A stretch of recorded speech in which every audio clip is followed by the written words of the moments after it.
William Jones Indian history and education के development में एक प्रमुख इंसान थे, विशेष रूप से ब्रिटिश कॉलोनियल पीरियड के दौरान। 1784 में एशियाटिक सोसाइटी ऑफ बंगाल की एस्टैब्लिश्ड के लिए सबसे अधिक जाना जाता है। इस सोसाइटी ने इंडियन लिटरेचर, हिस्ट्री सहित एशियन लैंग्वेजेस और संस्कृतियों के स्टडी को बढ़ावा देने में महत्वपूर्ण भूमिका निभाई और अपनी टैलेंट के साहस के साथ कहा कि इसके इन्वेस्टिगेशन की सीमाएं एशिया की ज्योग्राफिक बाउंड्रीज होंगी और उन लिमिटेशंस के भीतर इसकी जांच पड़ताल मनुष्य द्वारा किए जाने वाले या प्रकृति द्वारा उत्पादित किसी भी चीज तक फैली होगी। हालांकि सर विलियम जोन्स ने अपने इनॉग्रेशन भाषण में सोसाइटी की एक्टिविटीज के हिस्से में म्यूजियम की एस्टैब्लिशमेंट का स्पष्ट रूप से जिक्र नहीं किया। उस समय और उसके बाद कई वर्षों तक म्यूजियम का कोई निवास स्थान नहीं था, लेकिन एशियाटिक मेंबर्स द्वारा समय समय पर भेजी गई क्यूरियोसिटीज कलेक्ट होने लगी और 1796 में यह डिसीजन लिया गया कि कलेक्शंस के लिए एक सूटेबल बिल्डिंग बनाया जाए और सन 1808 में पार्क स्ट्रीट के कॉर्नर में सरकार द्वारा दी गई जमीन पर वादे के अनुसार बिल्डिंग खड़ी की गई थी।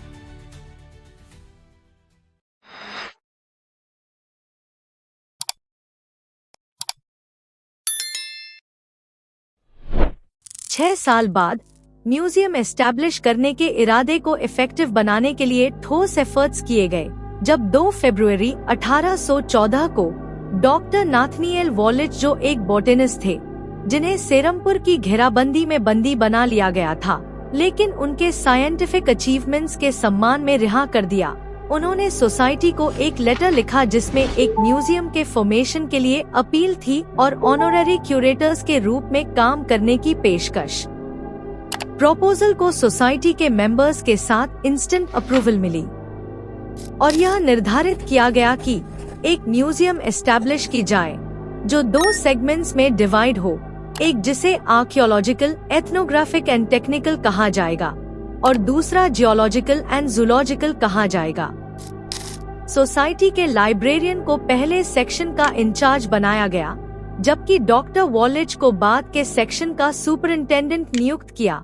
म्यूजियम के ब्रांच को सबसे विशाल रूप से डिफाइन किया गया, एक ऐसी इंस्टीट्यूशन के रूप में जो सभी चीजों को प्राप्त करने के लिए हो, जैसे हिंदू देवताओं की statues, ancient coins, manuscripts, east war के इक्विपमेंट्स, सिंगिंग के इक्विपमेंट, रिलीजियस सेरेमनीज में उपयोग किए जाने वाले बर्तन, देशी art and construction equipment, Bharat के टिपिकल एनिमल्स, जानवरों के skeleton, plants, fruits, eastern pharmacy के मिनरल्स और मेटल्स, मिक्स्ड मेटल्स, हर तरह के मिनरल जो हिस्ट्री और साइंस के म्यूजियम के रूप में शामिल कर सके। इस प्रकार इनॉग्रेशन किया गया। म्यूजियम अपने फाउंडर डॉक्टर वॉलेज और इंडिविजुअल कलेक्टर्स के गाइडेंस में तेजी से फला फूला, जिनमें colonel Stuart, doctor Tytler, general Mackenzie, Bryan Hodson, captain Dillon and Babu Ram Kamal Sen ने देश भर से यूनिक चीजों को कलेक्ट किया। डॉक्टर वॉलेज के रेजिग्नेशन के बाद समय समय पर 50 रुपए से लेकर 200 रुपए पर मंथ के सैलरी पर क्यूरेटर अपॉइंट किए गए। हालांकि 1836 में फाइनेंशियल डिफिकल्टीज के कारण क्यूरेटर्स के सैलरी को पूरा करने के लिए पब्लिक फंड से 200 रुपए पर मंथ ग्रांट कराने के लिए गवर्नमेंट से डिमांड की। उस वक्त सुप्रीम कोर्ट के मुख्य जज और सोसाइटी के चेयरमैन एडवर्ड रायन द्वारा लिखे गए इस मेमोरेंडम में भारत और आसपास के देशों में एक पब्लिक स्टोर की एस्टैब्लिशमेंट और सुपरिंटेंडेंट की रिक्वायरमेंट के बारे लिखा, जो इंडिया में म्यूजियम और लाइब्रेरी को बनाए रखने में काफी खर्च कर रहे थे। हालांकि यह एक्सेप्ट किया गया कि इस देश में एक म्यूजियम वॉलंटरी मेंबर्स द्वारा स्थापित नहीं किया जा सकता, जब तक कि सरकार द्वारा दिल से सहायता न दी जाए। उसी तरह जैसे यूरोप के संस्थानों को पब्लिक खजाने से सपोर्ट दिया जाता है। लेकिन फिर भी सोसाइटी के मेंबर्स अपनी मांग पर अड़े रहे और म्यूजियम के एक्सपेंशन और इसे एक सार्वजनिक इंस्टीट्यूट में बदलने के लिए हाउस ऑफिसर्स के रेफरेंस में एक टेम्पररी ग्रांट के लिए पिटिशन प्रेजेंट की। फॉर्चुनेटली यह एप्लीकेशन स्वीकार कर लिया गया। बंगाल मेडिकल सर्विस के डॉक्टर जेटी पियर्स को क्यूरेटर अपॉइंट किया गया और ऑफिस के एक शॉर्ट कार्यकाल के बाद इक्थियोलॉजिस्ट डॉक्टर मक्लेलन ने उनका स्थान लिया। इस बीच स्टेट कॉस्ट पर एक नेशनल म्यूजियम के कंस्ट्रक्शन के लिए सोसाइटी का मेमोरेंडम हाउस मेंबर्स को भेजा गया, जिसे इंडियन गवर्नमेंट ने एक्सेप्ट किया। लेकिन उन दिनों कम्युनिकेशंस की दिक्कत इतनी अधिक थी कि 1839 तक लंदन के बोर्ड के डायरेक्टर से इस टॉपिक पे कोई कांटेक्ट नहीं हो पाई।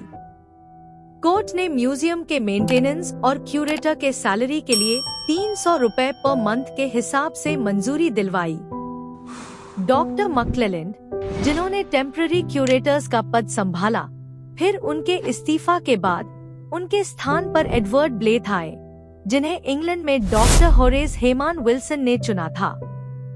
1862 में भारत सरकार ने अनाउंसमेंट किया कि उनकी राय में समय आ गया है कि कलकत्ता में एक पब्लिक म्यूजियम की निर्माण की जाए, जिसे आम तौर पर सरकार के ड्यूटी के रूप में स्वीकार किया जाएगा। इंडियन गवर्नमेंट और एशियाटिक सोसाइटी के बीच बातचीत सन 1865 के मिड तक चली और फिर तय हुआ कि नेशनल म्यूजियम के लिए सोसाइटी को जूलॉजिकल, जियोलॉजिकल और आर्कियोलॉजिकल कलेक्शंस को बोर्ड ऑफ ट्रस्टीज को हैंड ओवर कर देना होगा और उसके बदले सरकार म्यूजियम हाउस में सोसाइटी के लिए सूटेबल जगह उपलब्ध कराएगी। हालांकि सोसाइटी का एलोकेट किया हुआ हिस्सा उनके असामान्य तौर पर कब्जे और नियंत्रण में रहेगा, जो कि 1866 में इंडियन म्यूजियम एक्ट द्वारा इन टर्म्स को लेजिस्लेटिव अप्रूवल दी गई और सोसाइटी के मूल्यवान कलेक्शन को फॉर्मल रूप से बोर्ड ऑफ ट्रस्टीज को ट्रांसफर कर दिया गया, जिसके चेयरमैन बंगाल के मुख्य जज बार्न्स पीकॉक को अपॉइंट किया गया।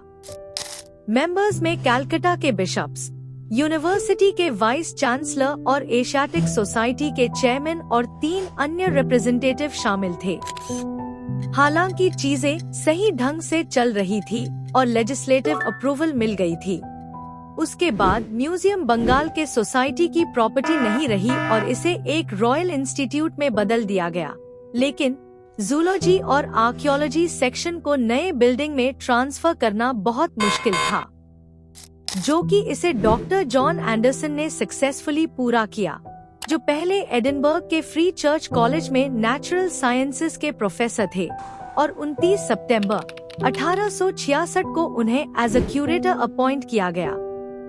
कुछ साल बाद डॉक्टर एंडरसन का क्यूरेटर का पद बदलकर सुपरिंटेंडेंट कर दिया गया और उन्हें म्यूजियम में अपने ड्यूटीज के अलावा कैलकाटा मेडिकल कॉलेज साइंस के प्रोफेसर के पद पर रहने की परमिशन भी ट्रस्टीज बोर्ड द्वारा दी गई।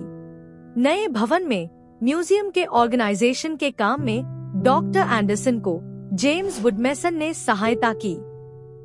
डॉक्टर एंडरसन ने 1867 की शुरुआत में ही यह अनुमान लगा लिया था कि जूलॉजिकल साइंस डिपार्टमेंट को मैनेज करने के लिए एक कॉम्पिटेंट नेचुरलिस्ट की सहायता की आवश्यकता है और उनके डिमांड पर सरकार ने सहायक के रूप पर एक डेप्यूटी ऑफ सुपरिंटेंडेंट अपॉइंट किया।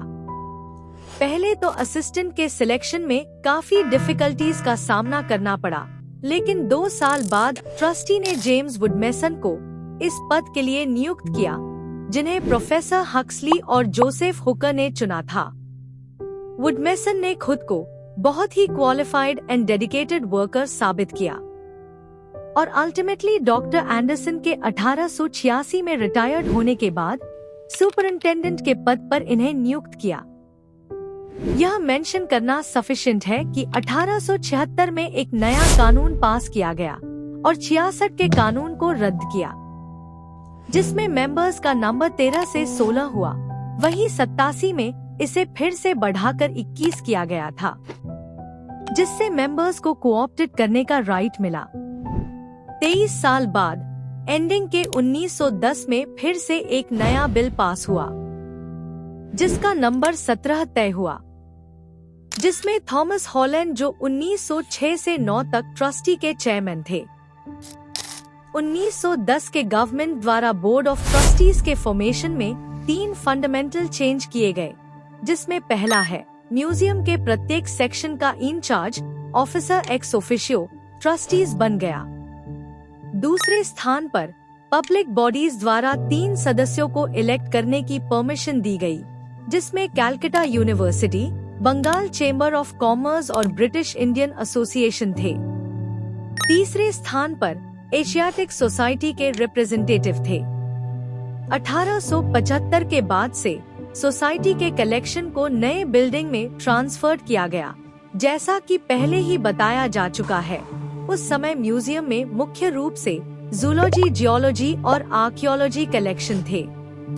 1883 की द ग्रेट एग्जीबिशन कलकत्ता में आयोजित की गई और 1884 में एग्जीबिशन क्लोज होने के बाद यह सजेशन दिया गया कि इंडस्ट्रियल कलेक्शंस जिन्हें एग्जीबिशन के लिए म्यूजियम में लाया गया था, जो स्कूल ऑफ आर्ट द्वारा कैप्चर किया गया और उसे टेम्पररी शेड में रखा, फिर उसे अप्रोप्रिएट रूप से इंडियन म्यूजियम के साथ मिला दिया गया, जो तेजी से आगे बढ़ा और 1 अप्रैल 1887 में इकोनॉमिक्स और आर्ट सेक्शन को बंगाल सरकार के डायरेक्ट कंट्रोल में अलग इंस्टीट्यूट से गठन किया। हालांकि इसका कंट्रोल ट्रस्टीज के अंडर रखा गया, जिससे इंडियन आर्ट को एक अलग मान्यता मिली। Officer Shri T N. मुखर्जी को न्यू डिपार्टमेंट में असिस्टेंट क्यूरेटर के रूप में नियुक्त किया। 1888 में सडर स्ट्रीट में विंग का कंस्ट्रक्शन शुरू हुआ और 1891 में मिस्टर थर्स्टन, जो इकोनॉमिक प्रोडक्ट्स पर रिपोर्टर डॉक्टर वॉट के लिए केयरटेकर थे, जो कि इकोनॉमिक प्रोडक्ट्स, आर्टिफैक्ट्स और एथनोग्राफी सभी कलेक्शंस को नई बिल्डिंग में ले जाना चाहते थे। आर्ट गैलरी सितंबर 1892 में और एथनोग्राफी गैलरी जनवरी 1893 में पब्लिक के लिए खोली गई, लेकिन इकोनॉमिक डिपार्टमेंट कई साल बाद यानी 1901 में जनता के लिए खोली गई, जब इस खंड के चीफ जॉर्ज वॉट रिटायर्ड हुए और उनके जगह पर I.H. बर्किल आए, जो सिंगापुर में बॉटैनिकल्स गार्डन के डायरेक्टर थे। जैसा कि म्यूजियम की शुरुआत मूल रूप से जूलॉजी और आर्कियोलॉजी डिपार्टमेंट से हुई थी, उसके बाद इसमें इकोनॉमिक और आर्ट डिपार्टमेंट जोड़ा गया, जबकि जियोलॉजिस्ट विभाग के पास मौजूद कलेक्शन कुछ हद तक इनकम्पैटिबल और अनसर्टेन सिचुएशन में थे। 1904 में ट्रस्टीज के तत्कालीन चेयरमैन हर्बर्ट रिस्ली ने प्रपोजल रखा कि म्यूजियम को 5 डिपार्टमेंट्स में डिवाइड किया जाए, अर्थात जूलॉजी और ethnology, geology, archaeology, arts and industries. इस डिस्ट्रीब्यूशन को अल्टीमेटली 1910 में लेजिस्लेटिव अप्रूवल मिली। 1889 की बिगिनिंग में ही जूलॉजी और आर्कियोलॉजी सेक्शंस में वर्क और स्टडी चेम्बर्स के लिए एक्सटेंड करने की जरूरत महसूस की जाने लगी थी, लेकिन उस वक्त नए बिल्डिंग में कमरे बनाने का प्रपोजल डिक्लेयर किया गया। 1891 में बोर्ड ऑफ ट्रस्टीज ने बंगाल सरकार पर म्यूजियम में एक एक्सेसिव विंग बनाने के लिए प्रेशर डाला। 3 साल बाद लोकल गवर्नमेंट ने म्यूजियम और इंडियन जियोलॉजिस्ट सर्वे के ऑफिसर, स्टडी लैबोरेटरीज और स्टोर रूम्स के लिए आवास बनाने के लिए सहमति की। भवन निर्माण का काम इंडियन म्यूजियम के हिस्ट्री में अज्ञात रूप से शुरू हुआ और उसके नेक्स्ट ईयर भव्य नया विंग पूरा हो गया।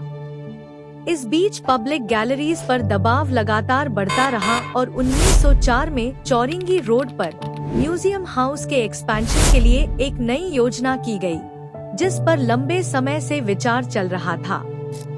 लॉर्ड कर्जन की गवर्नमेंट ने इस योजना का स्वागत किया।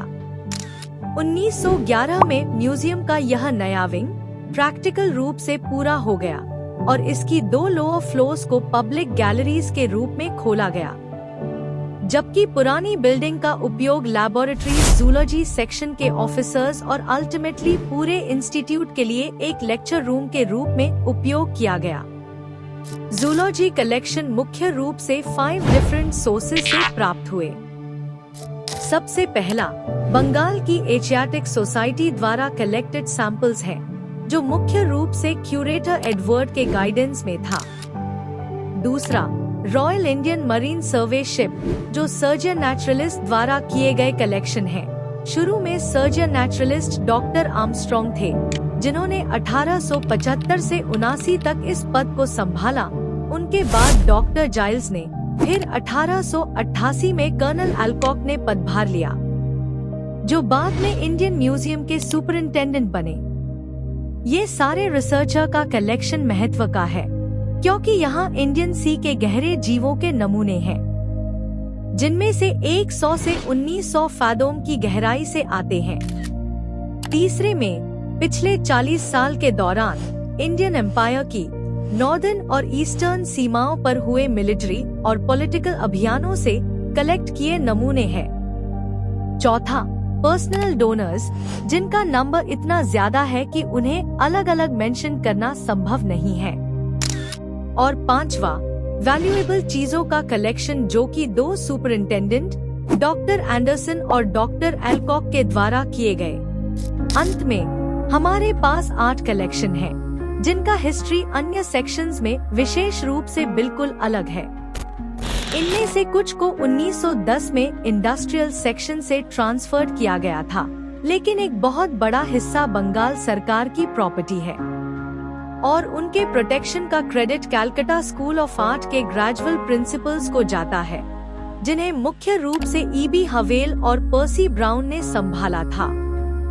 विकसित ज्ञान के महान कार्य में इस इंस्टीट्यूट ने गहरा रोल प्ले किया है, केवल जूलॉजी और जियोलॉजी में नहीं, बल्कि मेटेरोलॉजी और आर्कियोलॉजी में भी। सभी रिसर्च वर्क जो अब गवर्नमेंट डिपार्टमेंट्स द्वारा किए जाते हैं,